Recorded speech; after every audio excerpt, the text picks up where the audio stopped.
অনেক নওজোয়ান আছো ভাইয়া, সবার কাছে বলি এই 1 নাম্বার সিফাত, আহসানের সিফাত। কোরআন বলছে মানুষকে আল্লাহর দিকে ডাকা, মানুষকে আল্লাহর দিকে ফিরাবার চেষ্টা করা। এই জন্য বন্ধু, তুমি তোমার সাথের বন্ধুরে নষ্ট করে দিও না, আল্লাহর পথে ডাইকো। তুমি তারে মদ, জুয়া, নারী, জেনা, ব্যভিচার, অশ্লীল দৃশ্য, মোবাইলের উলঙ্গতা, অসভ্যতা, অবাধ যৌনতা, জিনা, ব্যভিচারের আড্ডা, মদের আড্ডা, জুয়ার আড্ডায় তুমি তারে নষ্ট করে দিও না। এত বড় ক্ষতি তুমি মানুষের কইরো না, তোমার দ্বারা যেন না হয়। তুমি মুসলমানের বাচ্চা, তুমি এক পবিত্র মার ঘরে জন্ম নিছো, তুমি জন্তু জানোয়ার না, তুমি গরু ছাগল না, তুমি ইনসান, তুমি মুসলমান। দয়া করে সমস্ত ছেলের কাছে অনুরোধ করল, আজ অসংখ্য মুসলমানের সন্তান একাই হাজারো বন্ধুকে নষ্ট করে দিচ্ছে, চরিত্রহীন বানায় দিচ্ছে। মুসলমানের এক নারী বেপর্দার জিন্দিগি গ্রহণ করে হাজারো পুরুষ, হাজারো যুবকের জিন্দিগি শেষ করে দিচ্ছে। হায় মুসলমান, হায় মুসলমান, কে বুঝাবে, কে ফিরাবে, কে বলবে? আমাদের বয়স্ক চাচারা, মুরব্বীরা 40, 50, 60 বছর, 70 বছর, একটা শব্দ, একটা লাইন কথা মুখ দিয়েও বাইর হয় না। শুধু চা দোকান, শুধু বিড়ি, সিগারেট, চা, বিস্কুট আর আলতু ফালতু গল্প গুজব। নিজের ঘর পরিবার, আপন স্ত্রী, ছেলে মেয়ে, ছেলের বউ, নাতি নাতনি, মহল্লার ছেলে পেলেরা, বাতিজা ভাগিনা, কেহই আপনার আল্লাহর দিকে, আল্লাহর ইবাদত নামাজটুকুও পড়ে না। দিনের পর দিন মুসলমান বাবা দাদা জীবিত, অথচ তার ঘরে 3 জন 4 জন 5 জন সদস্য এক ওয়াক্ত নামাজ অথবা কখনোই ফজরের নামাজ পড়েই না। এই নিয়ে চাচার কলিজায়, বাপের কলিজায়, দাদার কলিজায় কোনো অস্থিরতা, কোনো ব্যথা, কোনো পেরেশানি কিচ্ছু নেই, কিচ্ছু। খায়, ঘুমায়, বিড়ি খায়, চা দোয়ানে, টেলিভিশন চা, খালাস। এই জিন্দিগি, এই জীবন। তো মানুষকে আল্লাহর দিকে ডাকবে কে? কোরআনুল কারীমে আল্লাহ বলছেন, কুনতুম খায়রা উম্মাতিন উখরিজাত লিন-নাস। আল্লাহ বলেন আমি তোমাদেরকে সর্বশ্রেষ্ঠ উম্মত বানিয়েছি মানুষের জন্য, মানুষের জন্য, শুধু নিজের পেট ভরার জন্য না, মানুষের জন্য। তা'মুরুনা বিল মা'রুফ ওয়া তানহাউনা আনিল মুনকার। মানবতার সবচেয়ে বড় খেদমত, মানুষের সবচেয়ে বড় ইহসান, মানুষের সবচেয়ে বড় কল্যাণ কি? আল্লাহ তাআলা বলেন সেই 2টা কাজ, তাকে নেক কাজের কথা আদেশ করা, তারে গুনার কাজ থেকে ফিরাইয়া রাখার চেষ্টা করা। এটা হলো বন্ধুর প্রতি সবচেয়ে বড় বন্ধুত্ব। এটা এক বাবার সন্তানের প্রতি সবচেয়ে বড় ইহসান, দায়িত্ব। এক স্বামী তার স্ত্রীর প্রতি সবচেয়ে বড় দায়িত্ব আদায় করলো। এক সমাজের মানুষ অপরের প্রতি সবচেয়ে বড় কল্যাণ, দয়া, অনুগ্রহ করলো। খোদার কসম আল্লাহ বলেন যে মানুষকে নেক কাজের দিকে ডাকতেছে, গুনার কাছ থেকে ফিরাইতে চেষ্টা করে। এটা হলো বড় জিম্মাদারি। 10 তলা বিল্ডিং করে দিছে রাজপ্রাসাদের মতো, কিন্তু ঘরওয়ালা কেউ নামাজ পড়ে না, আল্লাহকে ডাকে না, নামাজ পড়ে না, বন্দিগি করে না, কোরআন শরীফ পড়তে জানে না, পড়েও না, চরিত্র নাই, আখলাক নাই, পর্দা নাই, পুশিদা নাই। হায় হায়, এই জন্তু জানোয়ারওয়ালা জিন্দিগি, এই হাইওয়ানের জীবনের কি অর্থ আছে? কি অর্থ আছে বলে? এই জীবনের কি অর্থ? এই জন্য আমি বললাম 1 নম্বরে আহসান হইতে হইলে আল্লাহ তাআলা বুঝছেন মানুষকে আল্লাহর দিকে ডাকতে হবে। কোরআনুল কারীম আল্লাহ নবীজি সাল্লাল্লাহু আলাইহি ওয়াসাল্লাম ওনার পরিচয় আল্লাহ বলছেন, নবীজির যে কয়েকটা বৈশিষ্ট্য, সিফাত অসংখ্য, অগণিত। আল্লাহ তাআলা একটা বৈশিষ্ট্য নবীজির এটাও বলছেন যে ওয়াদাইয়ান ইলাল্লাহি বিইذনিহি। আমার বন্ধুর পরিচয় শোনো, আমার বন্ধু, আখিরি বন্ধু মুহাম্মদ সাল্লাল্লাহু আলাইহি সাল্লাম, তার একটা পরিচয় হলো তিনি আমি আল্লাহর হুকুমে মানুষদেরকে আমি আল্লাহর দিকে আহ্বানকারী, দাওয়াত দানকারী। এটা নবীজির বৈশিষ্ট্য, এটা নবীজির সিফাত। অতএব উম্মতে মুহাম্মাদীরও এটা দায়িত্ব। আল্লাহ নবী সাল্লাল্লাহু আলাইহি ওয়াসাল্লাম বলেন, সূরা ইউসুফে আছে, কুল হাদিহি সাবিলি আদউ ইলাল্লাহ আলা বাসীরাতিন আনা ওয়া মান ইত্তাবাআনি। এই যে সরাসরি কোরআনের আয়াত। আল্লাহ বলেন, হে নবী, বন্ধু, আপনি বলেন, লোকদেরকে বলে দেন, হাদিহি সাবিলি, এটাই আমার রাস্তা, এটাই আমার জিন্দেগি, যে আদউ ইলাল্লাহ আলা বাসীরাতিন, আমি জেনে বুঝে স্বজ্ঞানে, পূর্ণ ইস্তেদাদ, যোগ্যতা, জ্ঞান নিয়ে মানুষদেরকে আল্লাহর দিকে ডাকি। আদউ ইলাল্লাহ, আল্লাহ বলেন এটা, যে এটাই আমার রাস্তা, এটাই আমার কর্ম, এটাই আমার জিন্দেগি। আর কার?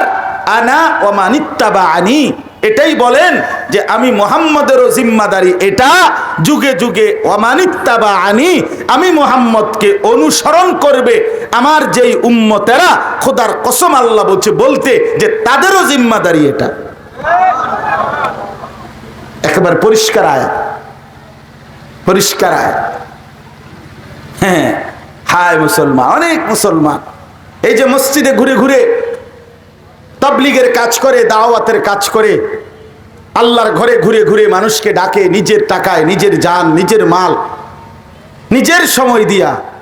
হাজারো মুসলমানের বুঝেই ধরে না এটা করে কি, এরা সিরিয়াস। আবার আপনি করে কি, আপনি দেখেন না? আপনার চোখে আপনি বুঝেন না এটা কি করে?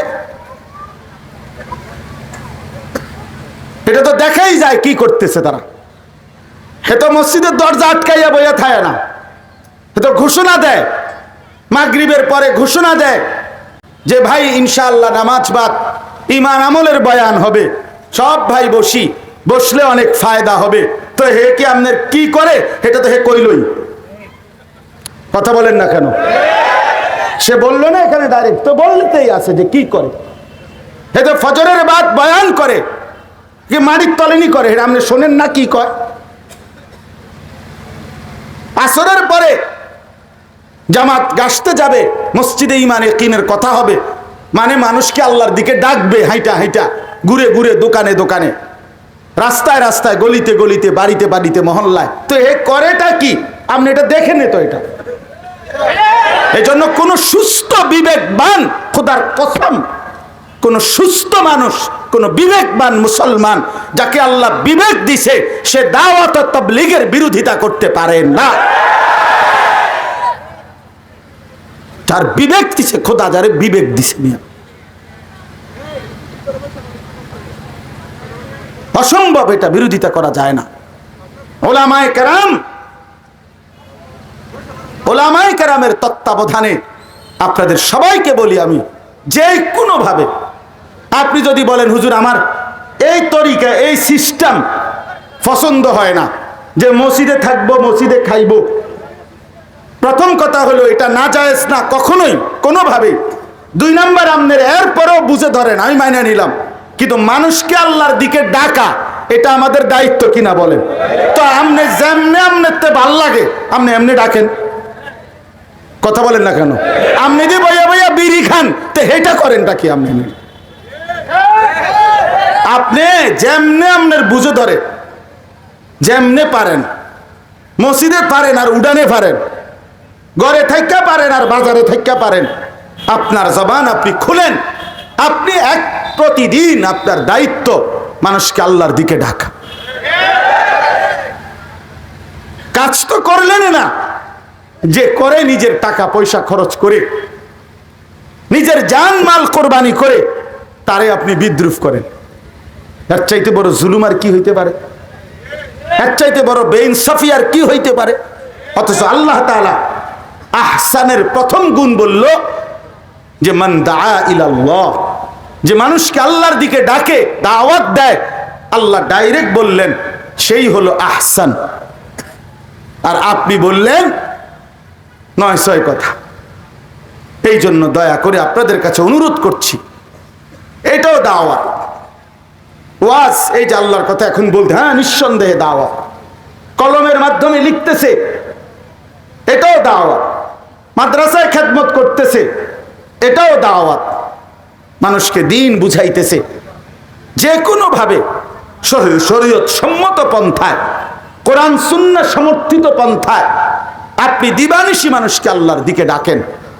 কিন্তু না, নিজেও ডাকলেন না, যারা ডাকে ফিরাইতে চায় আপনি তাদেরকে প্রত্যাখ্যান করলেন, বিদ্রুপ করলেন।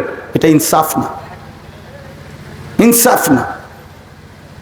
গত 40 দিন আমি এই দাওয়াত ও তাবলীগের নিসবতে 26 জন সাথী নিয়ে, 26 জন নিয়ে, এর মধ্যে 16 জন আলেম একসাথে আমরা গত 40 দিন একটানা উত্তরবঙ্গ ছিলাম, দিনাজপুর জেলায়।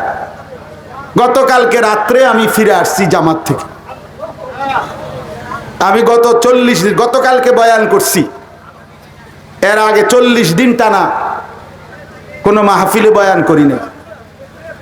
তাবলীগের সফরে ছিলাম, উত্তরবঙ্গ থেকে আসছি কালকে। আলহামদুলিল্লাহ, আল্লাহ করছেন, আল্লাহর দয়ায় একটি জেলা থেকে এই 40 দিন আল্লাহর দয়া, আল্লাহ পাকের মেহেরবানিতে, মেহনতে আমাদের জামাত দিবা নিশি কাজ করছে মানুষের দ্বারে দ্বারে। কি পরিমাণ আপনি অবাক হবেন, কেউ গিয়ে সচক্ষে দেখে আসেন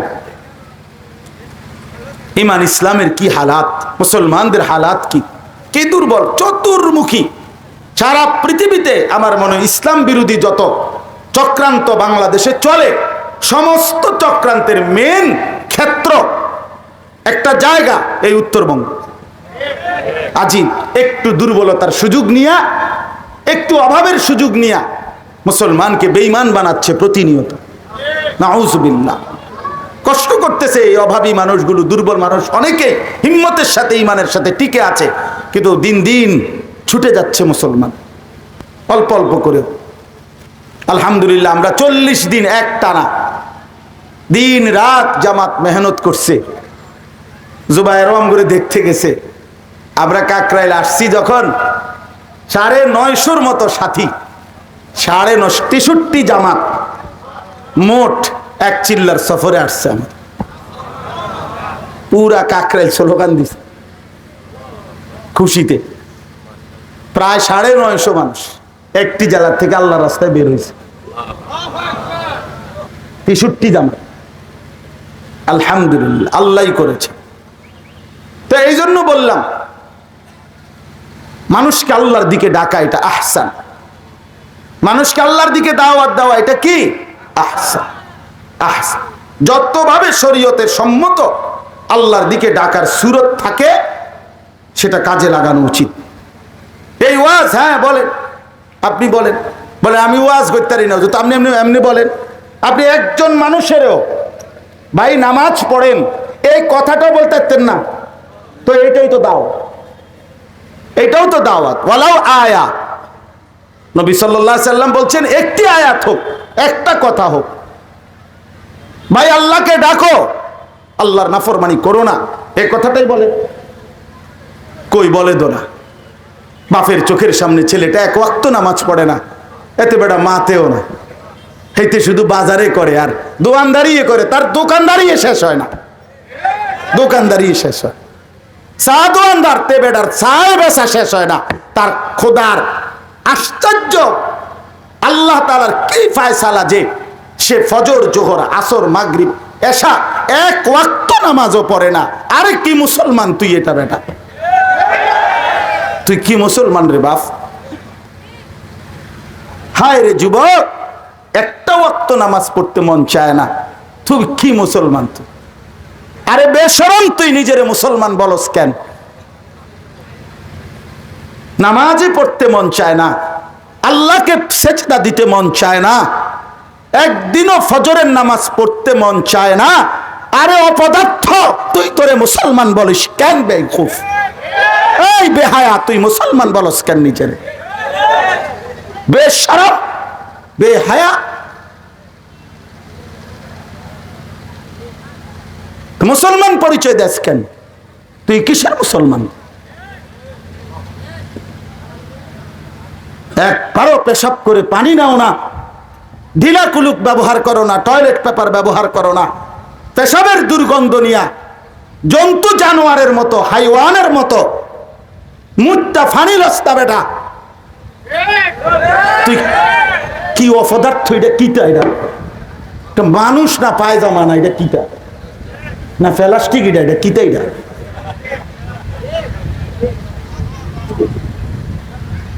কি আশ্চর্য কথা! দুনিয়া লাফাইতে নাই।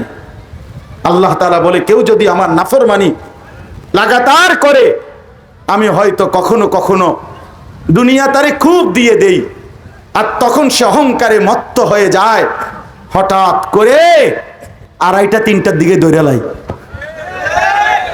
তখন দৌড় দেয়। তখন কি করে? দৌড় মারে। তখন 1 ঘন্টা আর লাগে না, 1 রাত লাগে না, তখন 16 বছরের 15 বছরের সাম্রাজ্য তছনছ হয়ে যায়, তছনছ হয়ে যায়। 1 ঘন্টার লাগছে না, 1 ঘন্টাও লাগছে না। হাত্তা ইদা ফারিহু বিমা উতু, আল্লাহ বলেন বেইন জালেম, পাপী, নাফরমান, আমার দেওয়া দুনিয়ার একটু সুযোগ সুবিধা, আরাম আয়েশ আমি তারে দিছিলাম, সেগুলো পেয়ে অহংকারী হয়ে গেছে। আল্লাহ বলেন আখাযনাহুম বাগতাতান, হঠাৎ করে আমি তাকে ধরে ফেললাম। ফাইদা হুম মুবলিসুন, ফলে সাথে সাথে সে নিরাশ হয়ে গেল, হতাশ হয়ে গেল। হায় কি হলো, কি হলো! সব কিছু সাজানো 1 মিনিটেই সব এলোমেলো হয়ে গেল। হ্যাঁ, আল্লাহই করছে। কে করছেন? আল্লাহই করছেন, আল্লাহই করছেন। আল্লাহ কিছু, আমার শায়েখ আল্লামা মুফতি মুশতাকুন নবী সাহেব হুজুর কি বলছে? আল্লাহ কিছু আবাবিল পাঠাইছে। আবাবিল বজ্রকণ্ঠে হাত তুলেছে, দুশমন সালেম হেরেই গেছে, হেরেই গেছে। তো কে করছে ভাই? এটা সবক, এটা শিক্ষা আমাদের জন্য, এটা শিক্ষা। ব্যক্তিগতভাবে কিংবা রাষ্ট্রীয়ভাবে একজন কিংবা সমাজ কেউই অহংকার করতে নাই। একলা যুবক তুমিও অহংকার কইরো না, অথবা সামষ্টিকভাবে দল, সংগঠন, পার্টি তুমিও মাতব্বরি করিও না। আল্লাহ বলছেন আমি নিরাপদ রাখলে নিরাপদ। আমি যদি 1 মিনিটের জন্য নিরাপত্তার চাদর সরায় ফেলি, তো তোমার আর বেল নাই, আর বেল আর কিছুই থাকে না। আল্লাহ আমাদেরকে মাফ করে দেন, আল্লাহ আমাদেরকে বুঝ দান করেন। এজন্য প্রিয় ভাই আমার, বন্ধু আমার, চলেন একে অপরকে আল্লাহর দিকে ডাকি। ঠিক আছে ইনশাআল্লাহ? হ্যাঁ, আল্লাহর দিকে ডাকে, ফেরাতে চেষ্টা করে।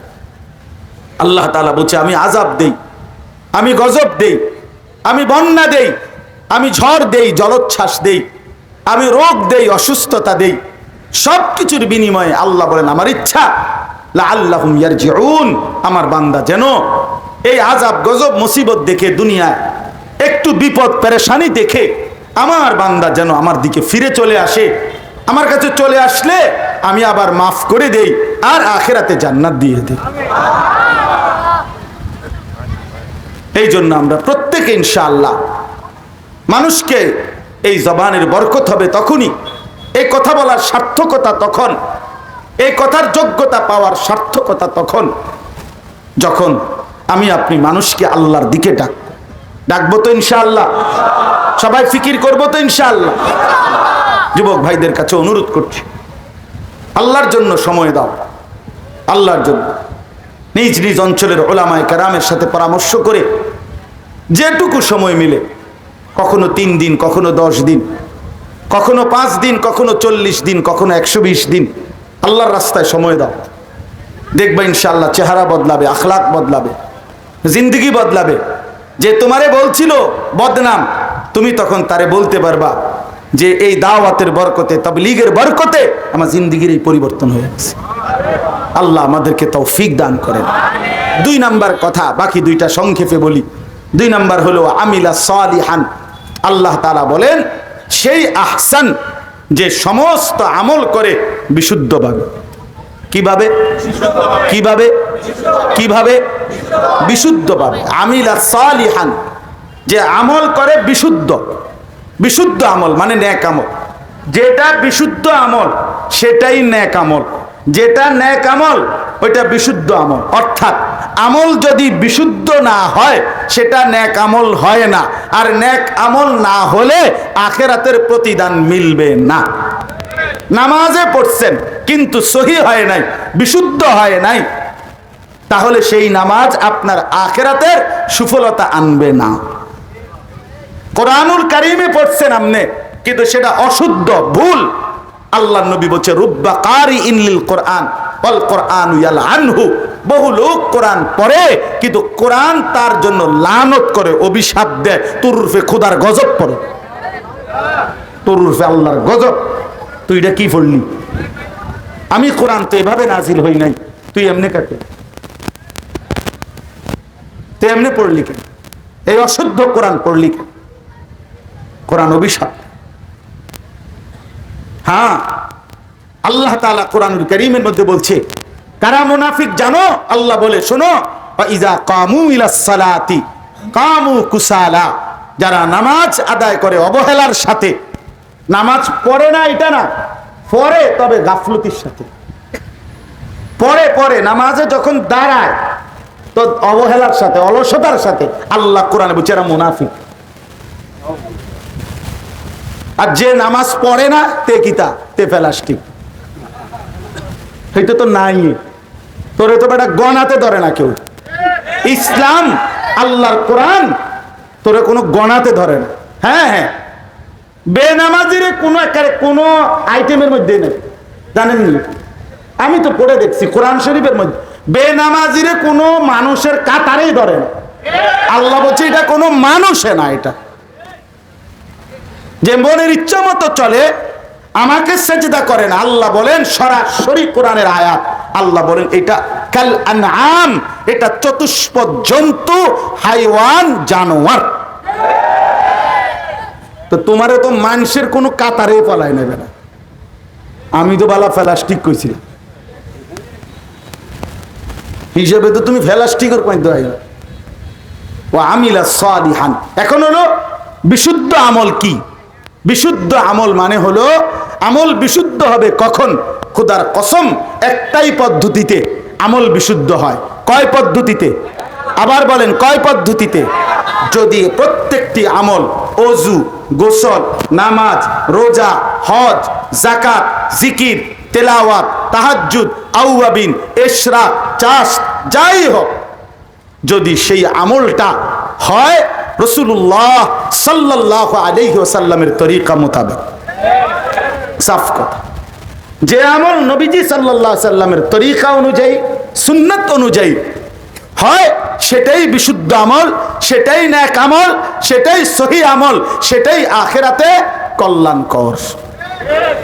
তাহলে প্রত্যেক আমল করতে হবে কি মোতাবেক? সুন্নাত মোতাবেক। কি মোতাবেক বলেন? সর্বশেষ কথা হলো আল্লাহ বলেন ওয়াকালা ইন্নানি মিনাল মুসলিমিন। তাহলে সব আমল যে সুন্নত মোতাবেক করে সে আহসান। সে কি বলে? মানুষকে যে আল্লাহর দিকে ডাকে সে কি?